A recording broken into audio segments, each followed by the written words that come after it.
হঠাৎ ফেসবুক ইনস্টাগ্রামে ভিডিওগুলো একটু ভাইরাল হওয়ার পর ভাবলাম কন্টেন্ট ক্রিয়েশনটা একটু সিরিয়াসলি নিতে হবে, তাই ল্যাপটপ কিনতে বেরিয়ে পড়লাম। না, মনিটাইজেশনের টাকা কিন্তু এখনো পাইনি, তাই কিছু জমার টাকা নিয়ে পৌঁছে গেলাম লেনোভো স্টোরে। ঢুকতেই দাদা লেনোভো লকটা দেখাচ্ছিল, আর আমি এমন একটা অ্যাক্টিং করছিলাম যে আমি সব বুঝি। তারপর হঠাৎ বিলটা আমার হাতে দিয়ে বললো, যাও পয়সাটা পে করে আসো। আর ল্যাপটপটা যখন আমার সামনে এলো, নতুন বউ দেখলে যেরকম স্মাইল দেয়, ঠিক ওই রকম আমি একটা বিতিকিচিরি স্মাইল দিচ্ছিলাম, জানি না কেন। বাট এই হাসিটা আর বেশিক্ষণ রইলো না, কারণ তারপরেই আসলো আসল হরার সিন, টাকার পালা। এক একটা নোট ছিল এক এক দিনের পরিশ্রম, কিন্তু ফাইনালি কিনেই ফেললাম। তারপর আসলো আনবক্সিং এর পালা। প্রথম ল্যাপটপ বলে কথা, নার্ভাস ছিলাম ভীষণ, কিন্তু খুলে দেখার পর মনে হচ্ছিল ড্যাম, এটা আমারই ল্যাপটপ।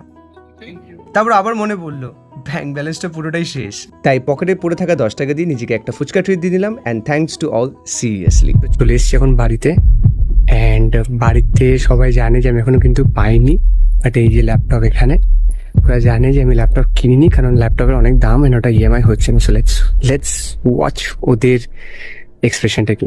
Let's go. আমি বাইরে বলছি, কি করেছে? চমকানোর জন্যই বলছি কিনি। হ্যাঁ হ্যাঁ হ্যাঁ, কোথায় আছে ল্যাপটপ? দুজন চমক খেয়ে গেছে অলরেডি, এখনো তোরা ল্যাপটপ খুঁজে পাইনি। হ্যাঁ, ল্যাপটপ ব্যাগে আছে, কোথায় আছে ল্যাপটপ? এই যে ব্যাগে। চাইলে সব ড্রিম অ্যাচিভ হয়, কিন্তু ঘরে বসে থাকলে হয় না, বেরোতে হবে। আমি পেরেছি, তোমরাও পারবে। কিপ চেজিং ইউর ড্রিমস আর follow Soumyadeep Saha for more such content.